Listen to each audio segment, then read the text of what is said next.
You ask a simple question. How was your day? And you get the standard reply. Fine. Or busy. It's a door slamming shut right in your face. But later that night, you see her scrolling through her phone, laughing at a meme or zoning out. And you think, who is she really? What is she thinking? The truth is, she's a vault. But vaults aren't designed to stay locked forever. They have timers. They have vulnerabilities. And according to recent research in interpersonal neurobiology, there is a specific, repeatable window of opportunity to get someone to lower their guard. We call it the 10-minute rule. And today on Human Truths TV and SIGs, we're not giving you cheesy pickup lines. We're giving you the blueprint to biological trust. Let's rewind the clock. To understand how to open someone up, we first have to understand why they close down. It's not about being mysterious or playing hard to get. It's about the brain's primary function, protection. Think of the prefrontal cortex, the rational part of the brain, as a CEO. Its job is to scan for threats. Social rejection, threat. Vulnerability, threat. Being judged, massive threat. So the brain builds a wall. In psychology, this is often referred to as the social armor. We all wear it. You wear it at work. She wears it on a first date. The difference is, most people try to smash the wall down with a battering ram of questions and compliments. Tell me your deepest secret. You look amazing. That doesn't work. That just reinforces the wall. To get inside, you don't attack the wall. You wait for the drawbridge to come down. And that drawbridge, it has a schedule. Before we explain the 10-minute rule, please support us by subscribing and liking. So what is this 10-minute rule? It's a concept popularized by relationship experts like Dr. John Gottman. But it's rooted in basic neuroscience. It states that the human brain requires approximately 10 minutes of uninterrupted, safe interaction to shift from a state of defense to a state of connection. Think of the first 10 minutes as a warm-up. The first 2 minutes, she's still thinking about the email she just sent. Minute 5, she's wondering if you're really listening or just waiting for your turn to talk. But if you can maintain a consistent, non-judgmental, and present energy for 10 minutes, something chemical happens. The amygdala, that's the fear center, stops screaming. And the ventral vagal complex, the part of the nervous system responsible for social engagement, kicks in. This is the physiological green light. This is when the drawbridge comes down. But here's the catch. If you interrupt this process, if you check your phone, if you give advice too early, you reset the clock back to 0. This brings us to the biggest intimacy killer in the Western world. The fixer mentality. We see it in movies all the time. The hero swoops in and solves the problem. But in real life, it backfires. Imagine this scene from The Office. Pam Beasley is crying about her art school disappointment. If Jim had said, "Okay, here's a 5-point plan to re-enroll," the moment would have been dead. But Jim didn't. He just listened. He was present.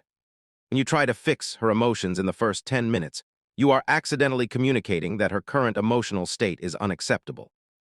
You're saying, "I can't handle you like this, so let's hurry up and get to the solution." This triggers the amygdala again. It feels like rejection. The rule is simple. For the first 10 minutes, your only job is to understand the feeling, not to solve the problem. Save the solutions for minute 11. So if we aren't talking and we aren't fixing, what are we doing for those 10 minutes? We are deploying a technique called active constructive responding. It's not just nodding. It's engagement without redirection. You use short, open-ended prompts. Phrases like, "Tell me more about that," or "Wow, how did that feel?" Or even just, "I'm listening." There's a brilliant example in the film Good Will Hunting. When Will finally breaks down about his abuse, Robin Williams' character doesn't say, "Here, how you get over it." He just keeps repeating, "It's not your fault." He's not solving, he's validating. That's the key. Validation is the key that fits the lock of the 10-minute rule. You're showing her that her reality makes sense. And when a person feels that their reality is seen and accepted, the floodgates open. There's a subconscious layer to this too. It's called mirroring. When we feel connected to someone, we naturally mimic their posture, their tone, and even their breathing rate. But you can do this consciously. If she speaks softly, you lower your voice. If she leans in, you lean in. This isn't manipulation, it's signaling safety. It tells the ancient part of her brain, "This person is like me. This person is in my tribe. And when that tribal signal aligns with the 10-minute timer, that's when you get the "I've never told anyone this before" moment. It's not magic. It's just two nervous systems synchronizing. And it takes about 10 minutes of focused, empathetic attention to sync up. But here's the practical catch. The 10-minute rule is useless if you try to apply it at the wrong time of day. Remember the drawbridge schedule. Data suggests that emotional vulnerability is highest during periods of transition, specifically late at night, around 9 p.m. to 11 p.m., when the day's stress is over and the mind is winding down. Or during shared, low-stakes activities like a Sunday morning coffee. Trying to force a deep conversation at 8 a.m. on a Tuesday is like trying to start a fire with wet wood. You're fighting against cortisol and deadlines. You have to wait for the biological window. The next time you want a real conversation, don't ambush her the second she walks in the door. Give her 20 minutes to transition. Then sit down and start your 10 minutes of pure, uninterrupted presence. Now a warning. The 10-minute rule is a tool for connection, not a guarantee of confession. You cannot hack someone's brain to force them to tell you things they aren't ready to share. And you shouldn't want to. Real intimacy is built on safety, not extraction. If you use these 10 minutes as an interrogation tactic, people will feel it. The goal isn't to get the juicy details. The goal is to make her feel like the safest place in the world is right there next to you. Sometimes that means she opens up. And sometimes that means she just enjoys the silence with you. And that's okay. Because the rule isn't about getting her to talk. The rule is about showing up. And showing up for 10 minutes is a lot harder than it sounds. So is the 10-minute rule a guaranteed way to make any woman open up to you? No.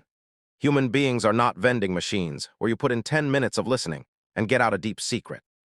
But is it possible to create the conditions for trust consistently and reliably? Absolutely, it's not a trick. It's a skill. It's the skill of shutting down your own internal noise long enough to hear someone else's signal. And in a world that is screaming for attention, the person who offers genuine, quiet attention will always stand out. If you want to master the art of the real conversation, hit that subscribe button. We dig into the science of human connection every week here at Human Truths TV Insights. We want to know, have you ever had a 10-minute conversation that changed everything? Tell us about it in the comments. Thanks for watching. And remember, sometimes the most powerful thing you can say is absolutely nothing at all. See you in the next one.